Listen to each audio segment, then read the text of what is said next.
What's up, guys? Mason the Brock Henderson here, and Edge of Tomorrow, Live, Die, Repeat, the Librarians version.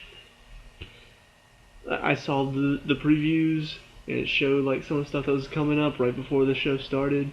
And it said Live, Die, Repeat, and I'm just like, yay, we're getting that movie, this version. God, it's gonna be really cheesy. And it did start off that way. But then it wasn't. Anyway, let's review it. This is the Librarians. And like I said, it started off, the whole concept was very interesting. It was taken in a different way than I've normally seen it taken.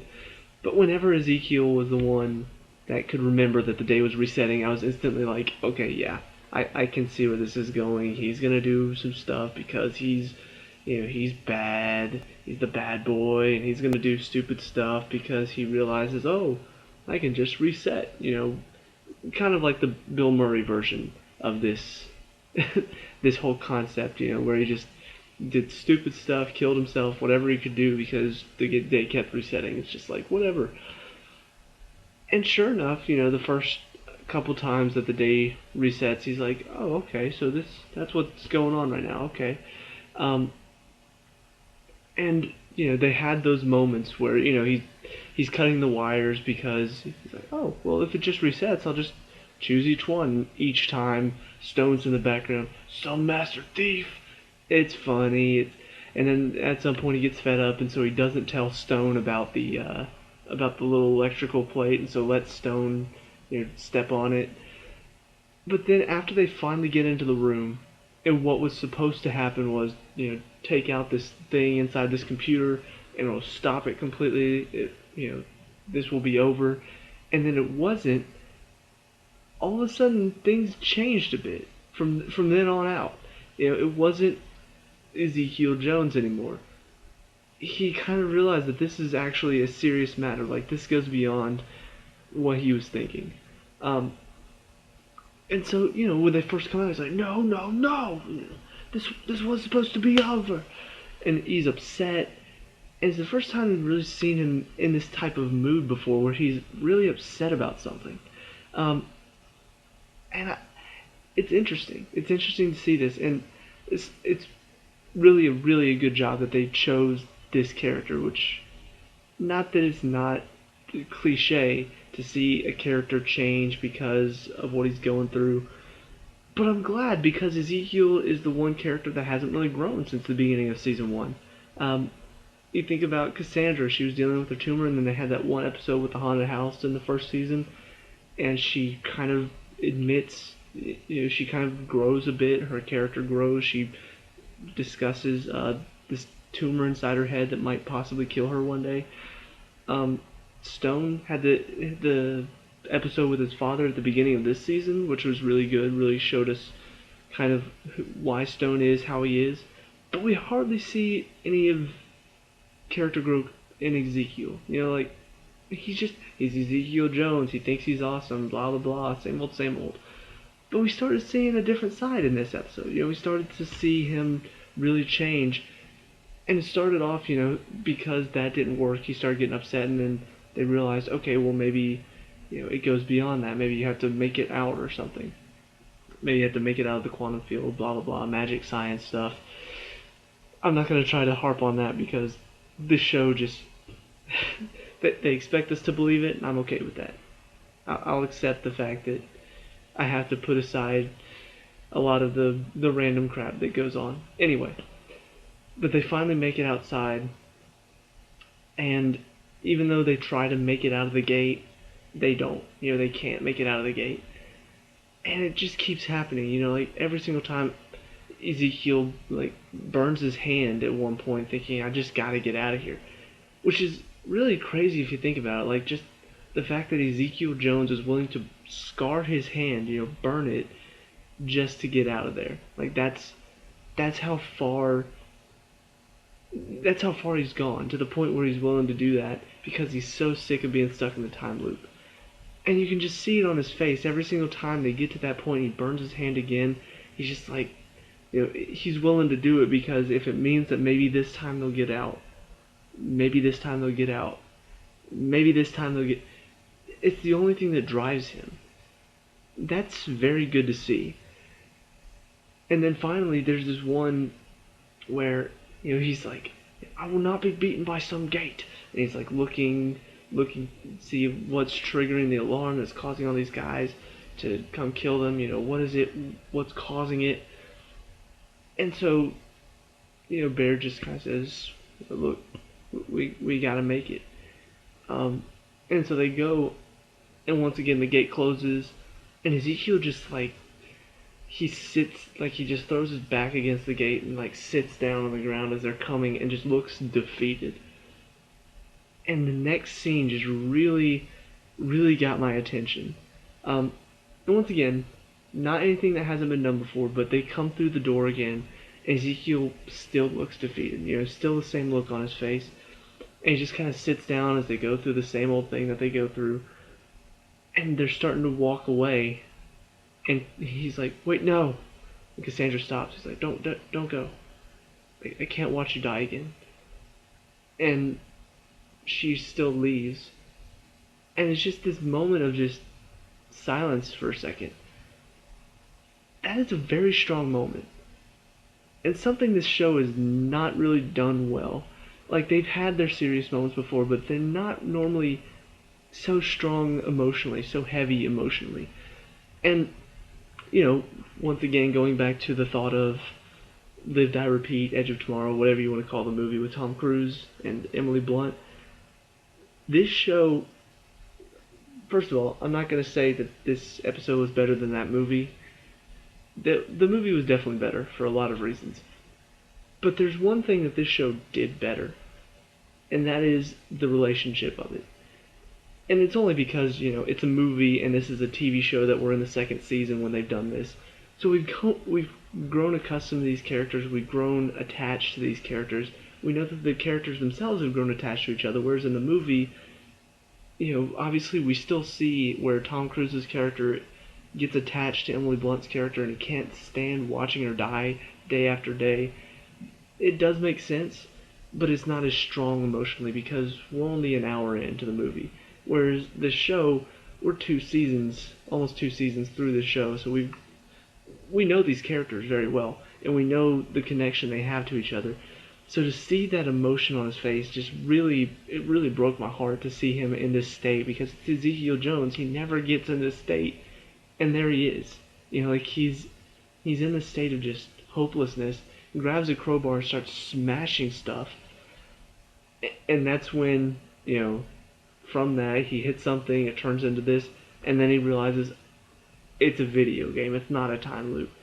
Very clever concept, and the main reason is because I saw the video game at the beginning, I saw the guy playing on it, I'm just like, okay, they're making a metaphor, ha ha, this is gonna be like a video game. And then it actually was a video game. That's clever. I like that twist. Followed by probably the funniest scene, in my opinion, in all of this show. To prove to them that it's a video game, he hits this one thing, it turns into a health pack, takes Baird's gun, shoots Stone in the leg, and then gives him the health pack to heal it. Stone gets up, walks up to him. "You're telling me we're in a video game?" And just the fact that it was Stone, and I'm just like, oh, he's pissed. He's pissed. He's about to, oh, this is gonna be, and he's really excited. I'm just like, that's funny. That is really funny. I don't know. I laughed so hard at that point. And so, sure enough, they find out. They're finding out the details of the game. What, that Ezekiel is the player. That's why he's the only one that can remember. While the other three are, it's an escort mission, so he has to get them from point A to point B alive.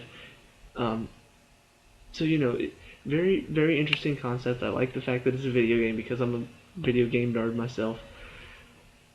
So it's taken an interesting twist, and from here we get more good moments. He has to lock them in the closet, and he's just, they're yelling at him like, "You gotta get us out of here," all this stuff. And once again, no, you guys are gonna stay here, so that way you're safe, because I can't watch you die anymore. And it's just, another moment of just Ezekiel Jones vulnerable. Like, you don't ever see that. Um, and from there, it keeps getting better. Like, I didn't think once they have these emotional moments, I'm like, wow, like, well, guess that's it for this episode. But no, it keeps getting better. There's more emotional moments. Um, on top of another emotional moment. Like, he's having these moments with them where he takes one of them so they can teach him something to get through this one part. That happens. Gets the other one to help him through this next part. That happens. Finally gets Baird. Like, got Stone first and then got Cassandra next and then got Baird. And Baird and him have another moment which is kind of interrupted by a joke by him. But have this emotional moment where she's telling him about this general that's watching these guys die, and then the second wave of soldiers that were about to follow in their footsteps. Very emotional, very serious moment, and of course Ezekiel does have a joke after that. But still, like, all of this is just really emotional stuff, and I'm just like, this is new territory for this show. Like, there's still quirky moments, there's still cheesy moments, but it kind of took a back seat in this episode. Like, I've never seen them do that before. I've always seen it be cheesy, quirky, and then maybe have a serious moment at the end. That's been what this show is normally doing. That's the formula that this show normally follows, and they didn't do it this time. They have two more really good moments. But first, he works with Bear trying to get through the room full of these rage people, as he calls them, trying to get to this room that he sees. It's the end. They just have to make it through, but they can't. And so finally he realizes, wait, I've got to get out of the game. So he kind of hacks the game, glitches, whatever you want to call it. He makes it up to the top of the map and then drops down into the room below. And so he's just like, okay, so this is how I do it. So he comes back. But because he glitched out of the game, it causes a glitch in the system. And that, as soon as that happened, I'm like, this is not good. Like, this. And sure enough, like, he hits the thing that normally gives him the health back, which is what he normally uses to convince him, which I also like the fact that they're showing what he did. He's been doing the shoot stone in the leg, give him the health pack thing, to kind of show them this is a video game. I like that, because in Edge of Tomorrow, once again, making reference to the movie, they didn't really show what he was saying to her every single day to convince her. What was his strategy going in? What was his foolproof strategy? Every single time he went in, it worked every time. We didn't get to see that. We saw him do it on the first day, and then from then on, it was like they pick up after he's already convinced her that he's going through the same thing she went through. So he does it again. The health pack is gone. I'm like, oh, this is not good. This is really bad. And sure enough, because the game is glitching out, all of this stuff that normally happens doesn't happen. And it's one or two things like would normally happen in a game. Health pack's gone. The first little guy, the rage person that they normally encounter, is not there. And so once again, another emotional moment where he's having to convince them that he's right without the normal stuff that he uses. Like, they're looking at him like he's crazy, and he has this moment where he kind of breaks down and starts, look, you all are my friends. I may not be your friend, but you all are my friends. You have been for a long time. And he goes to each of them and tells them, like, these little tidbits of information that he knows about them that they have told him, I'm guessing, previously. I know for sure Stone told him one thing. Anyway. So, it's almost like a breakdown moment for him where he feels hopeless, and so he just lets it all out, and he puts himself in the most vulnerable state I've ever seen him in. And it's just such a good moment. Like, I teared up a little bit. I'm like, oh my gosh, this is really good. This is really well done. And it was. Like, there's not much more I can say about it other than it's a really well done scene. Very emotional, very serious. And because it's this show, which hardly ever has these emotional, serious moments, it felt so much better than it probably is. It's like, using this template as a background, it really ups the stakes, the feeling of this moment. Um, really good. Really, really good. That's about all I can say about that. Anyway, still not done though, because they do the same thing. They do the glitch. They get to this room, which I was like, is this gonna work again? And it does. I'm like, okay. So then they make it out, but before they can, there's a jump that they have to make where use the grenades, do the what's it called, the rocket jump. So they jump, throw the grenade, explodes underneath them, uses the force of the grenade to carry them across the big jump. Another emotional moment where like they've all made it across, Ezekiel has not, and he doesn't have any more grenades, and he got them across. He saved them. They're at the save point now. And he's like, even if I don't make it, it won't reset. This game will crash before it will reset, but you guys will make it because you've been saved. Literally, like, first of all, having it in a video game makes this line so much more meaningful because, yeah, they got saved in the game, but he's literally saving them by doing this. Sacrifices himself, jumps off. I'm just like, and here's the reason why I was kind of like, okay, so there is going to be a way to bring him back, right? But at the same time, I was like, but they've been really talking about recently how librarians are expendable. Like they die all the time. I was like, is this going to be like the first librarian death we have? And is this going to be kind of the running thing for this season? Like they're going to start dying off, and what is going on? But sure enough, they get back, and Stone's like, no, we can't just let him do this. There's got to be a way to bring him back. So Cassandra thinks about it, comes up with a solution. They figure it out, and they bring him back, and they make one of the worst decisions they could have possibly made. Jones doesn't remember a second of it.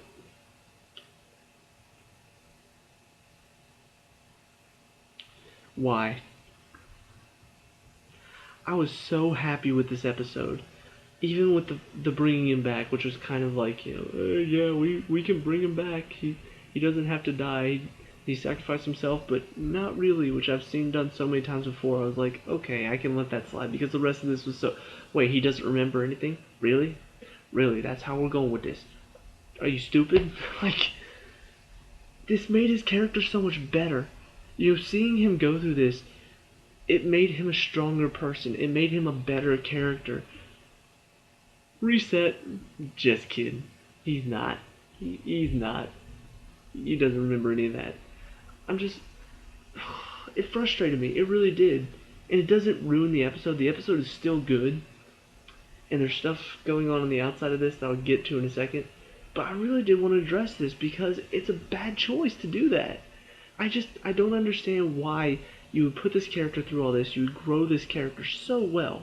You would make us go through this whole episode, sit through this episode, watching him grow, watching him become more mature, and at the end say, just kidding. He's not really changing. Why? Why on earth?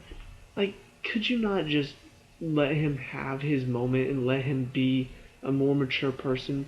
Yeah, okay, so we wouldn't have Ezekiel Jones anymore. It would be a different Ezekiel Jones. He'd be more mature. He wouldn't be a master thief. Blah, blah, blah, blah, blah. I don't care. I want to see his character grow, and I got to see it. Oh, my phone's doing stuff. I finally got to see it, and it just got taken away from me at the end of the episode. Like, this whole episode just meant nothing at all. Except for the thing on the outside that I'll talk about in a second. Like, this whole episode, them going to this facility, them going through the whole video game, it all meant nothing. Because the one thing that this episode was meant for, Ezekiel growing as a character, is now gone. And that's frustrating to me. And I know, obviously, they had that one scene where they're telling him about all this, and once again, he's acting like the same old Ezekiel. He's like, what? That's not me. Psh, that doesn't sound like me. I'm much more awesome than that, blah, blah, blah. And yeah, they have this moment where they're all kind of telling him, this Ezekiel is much better. And they leave the room and he has that look on his face like, maybe. And then just, nah. And that's the thing, like, they could have had left it with him going, maybe. Maybe this Ezekiel is better. But then they do the same. Nah. Like, he just shakes it off and says, whatever. I'm awesome how I am. I don't need to change it all. It just really frustrates me. And I really don't want to take away from the rest of this episode, because the rest of this episode is really well done. But that decision really just makes the rest of this episode feel like meaningless. Like there's no point to this at all. You got to see him grow just to see him go back to how he was. That sucks. It really does. But interesting stuff going on the outside of this episode. Because it starts off with Jenkins summoning a fairy that will help him figure out Prospero's plans. You can kind of tell from the beginning, though, this is not a good idea. Like, the fairy that's talking to him, I can't remember what the name of the fairy was. Gave it a name, made a reference. I'm sure if I looked it up, I'd probably find out. Anyway, but he he summons this fairy to find out about it, about Prospero's plan. And then when at the end of the episode, after all this goes on, he's talking to the fairy, and the fairy's figured out all this stuff, and figured out Prospero's plans, that he fears the library and his power, so he's gonna get rid of the librarians. It's like, when? How? And it's just like, you only have one of those answers, when or how. And it's just like, well, obviously the how will be obvious, because Prospero's not subtle at all, so when? It's like, now?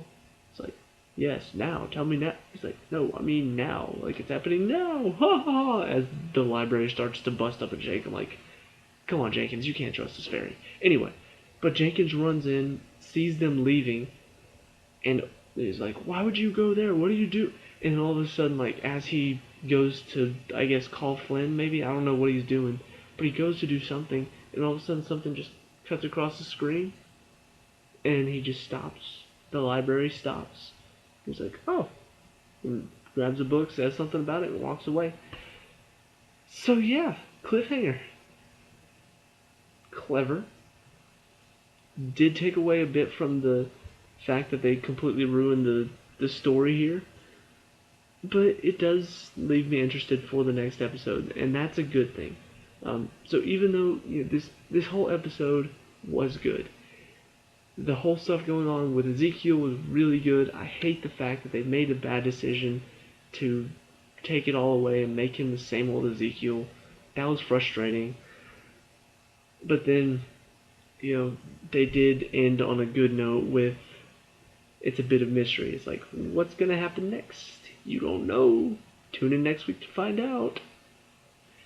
But yeah, definitely got me interested to see what's going to happen next week. I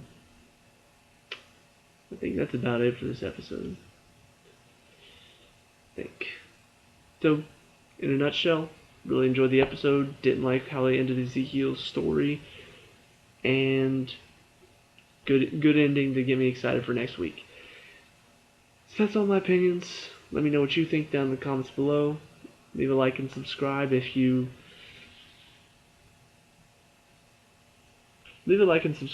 understand the joke on my shirt. Get real, be rational. I said that wrong. Anyway, it's funny stuff. Funny stuff. Math nerd here. You'll get it eventually. Okay. See you guys in the next review. Peace out.